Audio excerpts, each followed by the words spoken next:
అందరికీ నమస్తే. Graduate quota MLC ఎలక్షన్స్లో ఒక్కొక్కరు చేస్తున్న ప్రచారాన్ని చూస్తున్నాం మనం.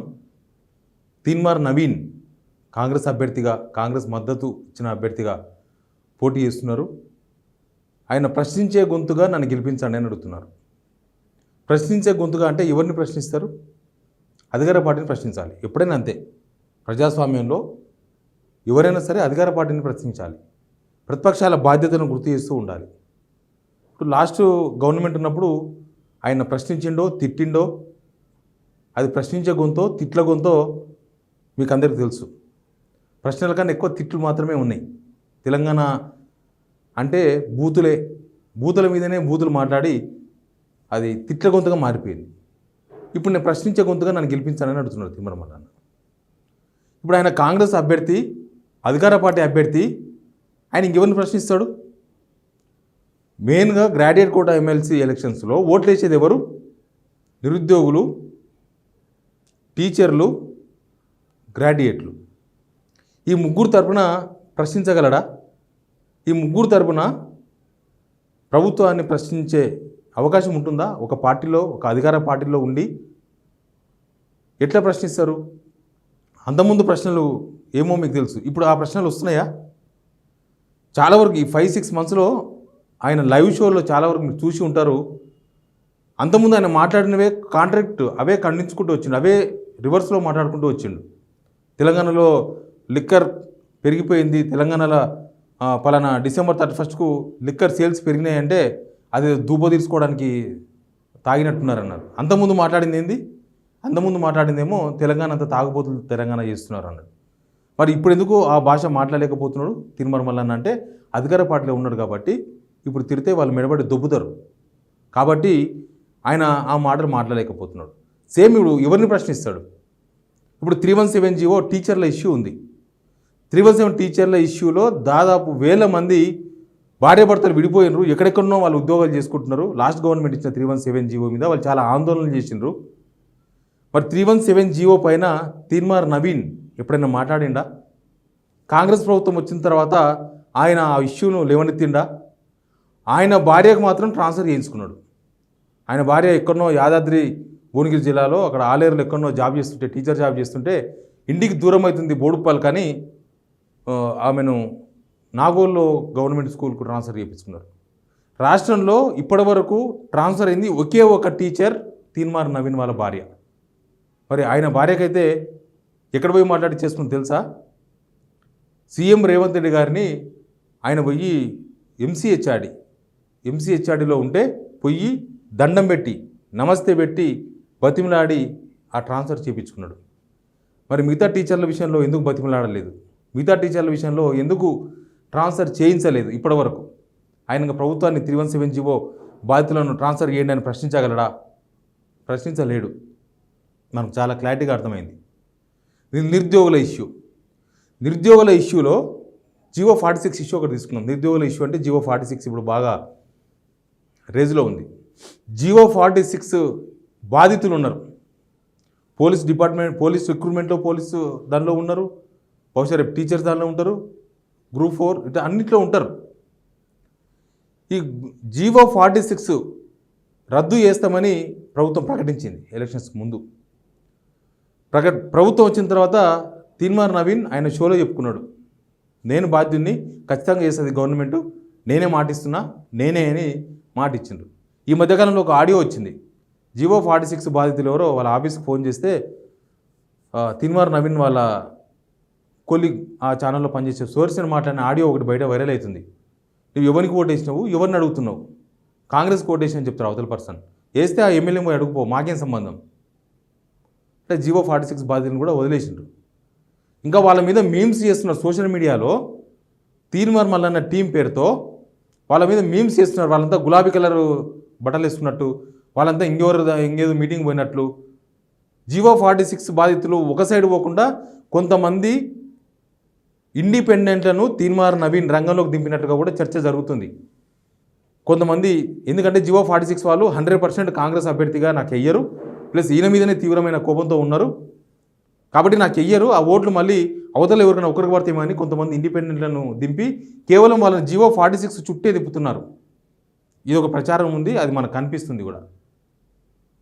ఇక్కడ నిన్న ఒక యూట్యూబ్ ఛానల్లో కావాలని GO46 విషయంలో ఈయన ఏదో చేస్తారని ఆ యూట్యూబ్ ఛానల్లో ఇంటర్వ్యూ పెట్టించుకొని ఒక అతనితో, ఒక ఇన్స్టిట్యూట్ ఓనర్తో పెట్టించుకొని దానిలో ఆయన అడుగుతాడు క్వశ్చన్, GO46 బాధలు నువ్వు మళ్ళీ పట్టించుకుంటే నువ్వేం మాట ఇస్తావంటే, నేను 2 వారాల్లో ఎమ్మెల్సీ అయిన తర్వాత 2 వారాల్లో వాళ్ళని పరిష్కరిస్తా ఆ సమస్య అంటాడు. అప్పుడు ఈ యాంకర్ అంటాడు, యాంకర్ కమ్ ఆ ఇన్స్టిట్యూట్ ఓనర్, అయిపోయింది ఇంకా తీర్మానం మళ్ళీ రెస్పాన్సిబుల్ తీసుకున్నాను, బాధ్యత తీసుకున్నాను. అదంతా కూడా ఫిక్స్డ్ ఇంటర్వ్యూ. ఆ ఇన్స్టిట్యూట్ ఓనర్ ప్లస్ ఈయన ఫస్ట్ నుంచి ఇట్లాంటి పనులే చేస్తూ వస్తున్నాడు. బ్రోకర్ పనులు అంటారు వీటిని. చెప్పదలుచుకుంది స్ట్రేట్గా చెప్పరు, చేయాల్సింది స్ట్రేట్గా చేయరు. కాబట్టి నిన్న జరిగిన ఇంటర్వ్యూ అది. ప్లస్ GO46 విషయంలో ఇప్పుడున్న ఆ పోలీస్ కానిస్టేబుల్స్ దానిలో రాని వాళ్ళకు ఏం న్యాయం చేస్తారు? ఆల్రెడీ GO46 కింద రిక్రూట్మెంట్ అయిపోయింది, ట్రైనింగ్ కూడా నడుస్తుంది. ఇప్పుడు వాళ్ళందరినీ వెనుకకి పిలుస్తారా? వాళ్ళందరినీ వెనుకకు పిలిచి GO46 రద్దు చేసినాం కాబట్టి మీరందరూ మళ్ళీ ఫస్ట్ నుంచి మళ్ళీ కౌన్సిలింగు, మళ్ళీ ఎగ్జామ్స్, మళ్ళీ ఇవన్నీ ఉంటాయా? సాధ్యమా అది? అది న్యాయమే జరిగే అవకాశం లేనప్పుడు GO46 రద్దు చేసి ఇప్పుడు ఉన్న బాధ్యతలకు ఎట్లా న్యాయం చేస్తారు? ఎవరైనా కూడా చేయలేరు. కానీ GO46 రద్దు చేసి న్యాయం చేస్తామని ఒక అబద్ధాన్ని ప్రచారం చేస్తూ ఉన్నారు. GO46 రద్దు చేసే అవకాశం లేకనే ప్రభుత్వం వదిలేసింది ఆ ఇష్యూను. ఇప్పటిదాకా జరిగిన రిక్రూట్మెంట్ మొత్తం కూడా GO46 ద్వారానే జరిగినాయి. ఇక ముందు జరుగుదో లేదో తెలియదు. ప్రభుత్వం దానిపైన ఇప్పటిదాకా ఏమీ స్పందించలేదు. ప్లస్ ఆయన ప్రశ్నించే గొంతు అంటున్నారు. ఇంకొకటి నిరుద్యోగులు అయిపోయింది, టీచర్లది అయిపోయింది, ఇంకా ఉద్యోగులది ఉంది. ఉద్యోగుల గురించి నేను ఇప్పటిదాకానే చెప్పిన, వాళ్ళ మిస్సెస్కి ట్రాన్స్ఫర్ చేపిస్తున్నారు తప్ప ఏ టీచర్ను 317 ద్వారా బాధిత టీచర్లు అయితే ఉన్నారో వాళ్ళ తరఫున అంతకుముందు మాట్లాడు, కొత్త గవర్నమెంట్ వచ్చాక మాట్లాడతలేడు. ఎందుకంటే ఆయన ఆ పార్టీలో ఉన్నాడు కాబట్టి. అట్లాంటివి ప్రశ్నించలేని వాళ్ళకు ఈ 3 వర్గాలు ఎందుకు ఓటేయాలి? ఈయన ప్రశ్నించే గొంతు నేనంటే ఎవరిని ప్రశ్నిస్తారని అడగండి. ఎవరిని ప్రశ్నిస్తాడు? అవకాశం లేదు ప్రశ్నించడానికి. ఆయన అధికార పార్టీలోకి వచ్చేసిండు. ప్రశ్నించేవాడు ఎప్పుడు కూడా ప్రతిపక్ష పార్టీలో ఉంటాడు, లేకపోతే ఇండిపెండెంట్గా ఉంటాడు. వాళ్ళు మాత్రమే ప్రభుత్వాన్ని ప్రశ్నించగలరు. ఇప్పుడు ప్రభుత్వంలో ఉన్న వాళ్ళు ఎవరైనా ప్రశ్నించగలరా ప్రభుత్వాన్ని? ఇప్పుడు కొంతమంది ఎమ్మెల్యేలు ఉన్నారు, అధికార పార్టీ ఎమ్మెల్యేలు, లేకపోతే మంత్రులు ఉన్నారు, వాళ్ళు ఎవరైనా ప్రభుత్వాన్ని ప్రశ్నించగలరా? పోనీ ఎమ్మెల్సీ జీవన్ రెడ్డి గారు ఉన్నారు మండలిలో, ఆయన ఏమైనా ప్రశ్నించగలరా కాంగ్రెస్ ప్రభుత్వాన్ని? మరి ఆయన కాంగ్రెస్ ప్రభుత్వాన్ని ఎట్లా ప్రశ్నిస్తారు? ఈ 3 వర్గాలకు, టీచర్లకు, నిరుద్యోగులకు, ఉద్యోగులకు ఎట్లా న్యాయం చరిత్రలు చేస్తాడు? ఇది అబద్ధం కాదా? నేను ప్రశ్నిస్తా అనే చెప్పడం. ఇంకా చెప్తున్నారు, నేను కాంగ్రెస్లో ఉండి కాంగ్రెస్నే ప్రశ్నిస్తాను. కాంగ్రెస్ నుండి కాంగ్రెస్ ప్రశ్నిస్తే బహిష్కరిస్తారు. కాబట్టి ఎవరు ప్రశ్నించరు. ఆ పార్టీలో ఉండి ఆ పార్టీని అయితే ఆ ప్రభుత్వాన్ని ఏ పార్టీలో ఉన్నా ప్రశ్నించరు. బీఆర్ఎస్ గవర్నమెంట్ ఉన్నప్పుడు బీఆర్ఎస్లో ఉన్నవారు ప్రశ్నిస్తారా ఆ పార్టీని, ఆ ప్రభుత్వాన్ని? ప్రశ్నించలేరు. బీజేపీ ఉన్న వాళ్ళు బీజేపీ గవర్నమెంట్ను లేకపోతే బీజేపీ పార్టీని ప్రశ్నిస్తారా? ప్రశ్నిస్తే ధిక్కార స్వరం అని మెడబడి దొబ్బేస్తారు.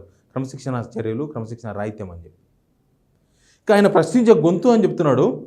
పాపం విశారదన్ మహారాజ్ ఆయన దళితుల అభ్యున్నతి కోసం, దళితుల్లో చైతన్యం దేనికి 50,000 కిలోమీటర్లు పాదయాత్ర చేసిండు. పాదయాత్ర చేస్తూ అక్కడక్కడ చాలా ఏరియాల్లో దళితవాడ కాదు, దాని పేరు మహారాజ్ కాలనీ ఉండాలని చెప్పి తెలంగాణలో ఇప్పుడు దళితవాడలని కూడా మహారాజ్ కాలనీ అనేది దానికి కారణం విశారదన్ మహారాజ్. కానీ ఆ విశారదన్ మహారాజ్ గారి స్పీచ్లను కాపీ చేసిండు. నేను ఒక వీడియో చూసిన, మీరు కూడా చూసే ఉంటారు. బహుజనులు ఎప్పుడు గెలుస్తారంటే, బహుజనులు ఎప్పుడు విజయం సాధిస్తారంటే, ఒక గీత గీసి ఆ గీత నేను ఒక పిలిపిస్తే ఎవరైతే ఆ గీత దాటరో, ఆ గిర దాటరో అప్పుడు బహుజనులు విజయం సాధిస్తారని విశారదన్ మహారాజ్ సార్ ఒక వేదిక మీద చెప్తే దాన్ని కాపీ కొట్టేసిండు మనోడు. కాపీ కొట్టేసి బహుజనవాదం ఇదని గొప్పగా చెప్పిండు. ప్లస్ ఇంకొక విషయం కూడా విశారదన్ మహారాజ్ సార్ చెప్పింది, దాన్ని ఇంకొక దాన్ని కూడా కాపీ కొట్టిండు. ఆయన చెప్పింది ఏంటంటే, ఎక్కడైనా సరే public meetings, political public meetings జరిగినా, ఇంకేదో జరిగినా మన బీసీ, మైనార్టీ, ఎస్సీ, ఎస్టీల పిల్లలు, మన పిల్లలే పాటలు పాడుతున్నారు, మన పిల్లలే గోసి పట్టుకొని ఆడపిల్లలు ఎగురుతున్నారు డ్యాన్సుల పేరుతో, వాళ్ళని చూసి మనం సంతోషిస్తున్నాం, మనకు ఆత్మగౌరవం లేదా అని ప్రశ్నించిండు విశారదన్ మహారాజ్ సార్. దాన్ని తీన్మార్ నవీన్ అనే వ్యక్తి కాపీ చేసి, అది కాపీ గొంతు అంటున్నా, అందుకే అది ప్రశ్నించే గొంతు కాదు, కాపీ గొంతు, మోసపు గొంతు అది. ఆయన దాన్ని కాపీ చేసి ఏం చేసిందంటే, ఎప్పుడైనా కవిత డ్యాన్స్ చేసిందా? ఎప్పుడైనా హరీష్ రావు పాట పాడిందా? ఎప్పుడైనా కేటీఆర్ డ్యాన్స్ చేసినాక చూసిండ్రా? విశారదన్ మహారాజ్ సార్ చెప్పిన బహుజనుల అభ్యున్నతి కోసం, బహుజనుల చైతన్యం కోసం ఆయన చెప్పిన స్పీచ్ను కాపీ కొట్టిండు. ఆయనకు సొంతంగా ఏం తెలియదు. నాకు తెలిసి తీన్మార్ నవీన్ అనే వ్యక్తికి ఏమీ తెలియదు, జీరో. ఎవరో ఇచ్చిన స్క్రిప్టు లేకపోతే ఎవరైనా చెప్తే అది మాత్రమే వినాలి. అట్లాంటి వ్యక్తి రేపు ఎట్లా ప్రశ్నిస్తాడు? ఒకసారి ఆలోచించండి ఓటర్లారా. మీరు ఆలోచించదగ్గ వాళ్ళు, మేధావులు, 5 లక్షల మంది ఓటర్లు ఉన్నారు. మీరు 5 లక్షల పైన ఆయనకు సపోర్ట్ చేయడం వల్ల వచ్చేది ఏంది? ఆయన పూట పూటకు రంగు మార్చి, గంట గంటకు ఒక మాట మార్చి పోయిన వ్యక్తి. అట్లాంటి రంగులు మార్చున్న ఊసరవిల్లు లాంటి వాళ్ళు మీకు న్యాయం చేస్తారా? ఒకసారి ఆలోచించండి. నేను అందుకే చెప్తున్నా, ప్రశ్నించే గొంతు అని చెప్పుకోవడం కాదు, ఆయన చేసిన ప్రశ్నలు ఎందుకు కూడా గుర్తుంచుకోండి. ఆయన ఈ 6 నెలల కాలంలో, ఈ 5 నెలల కాలంలో ఎవరిని ప్రశ్నించిండు, ఏం ప్రశ్నించిండు, మీకు ఎవరికైనా న్యాయం చేసిండా? టీచర్లకు న్యాయం చేసిండా? వాళ్ళ భార్యను ట్రాన్స్ఫర్ చేయించుకున్నాడు. జివో 46 విషయంలో అప్పుడొకలకు స్పందించిండు, ఇప్పుడు ఒకలకు స్పందిస్తున్నారు. ఇప్పుడు తిరుగుతున్నారు జివో 46 బాధితులను. ఇంకా ఉద్యోగులు అయిపోయింది, నిరుద్యోగులు అయిపోయింది, గ్రాడ్యుయేట్లు మిగిలినరు. గ్రాడ్యుయేట్ల విషయంలో ఏం ప్రశ్నిస్తారు? ఇప్పటిదాకా ఒక్క నోటిఫికేషన్ వేయలేదు. ప్రభుత్వం వచ్చిన తర్వాత కొత్త నోటిఫికేషన్ ఏమి రాలేదు. ప్రశ్నించిందా? మరి మీరు ఇచ్చిన కాంగ్రెస్ ప్రభుత్వం ఎలక్షన్స్కి ముందు పేపర్ల నిండా పెద్ద యాడ్స్ ఇచ్చిండ్రు. ఫిబ్రవరి 1 నాడే గ్రూప్ 1 నోటిఫికేషన్ వస్తుంది, ఫిబ్రవరి 5 నాడు గ్రూప్ 2 నోటిఫికేషన్ వస్తుంది. అవన్నీ డేట్స్ అయిపోయినాయి, నోటిఫికేషన్స్ వచ్చినాయా? ప్రశ్నించిండు ఆయన? ప్రశ్నించలేదు. ఇంకా ప్రశ్నించలేని గొంతు ప్రశ్నిస్తున్నానని అబద్ధం చెప్తున్నారు మీ కళ్ళ ముందు మీకే. కాబట్టి నేను ఓటర్లను చైతన్యపరదలుచుకున్నా, ప్రశ్నించే గొంతులను నిజంగా గెలిపించుకోండి. మీకు ప్రశ్నించే గొంతులే న్యాయం చేస్తారు. ఏ ప్రభుత్వానైనా ప్రశ్నించకపోతే పని చెయ్యరు. మీకు ప్రశ్నించే గొంతులు కావాలి. ప్రశ్నించే గొంతులనే గెలిపించుకోండి. ప్రశ్నించే గొంతులకు ఓటేయండి. అనవసరంగా మోసపుకారుల మాటల్లో, ఈ కాపీ గొంతుల మాటల్లో పడకండి. ముఖ్యంగా తీన్మార్ నవీన్ అనే వ్యక్తి మోసపు వ్యక్తి అని నేను చాలా ఓపెన్గా చెప్తాను. ఎట్లా మోసం చేసిండు మీ ముగ్గురు అనేది కూడా కేటగిరీలుగా చెప్పిన. ఈ 3 మంత్స్లో, ఈ 5 మంత్స్లో మిమ్మల్ని ఎట్లా మోసం చేసిండు ఆయన. Please subscribe signal TV.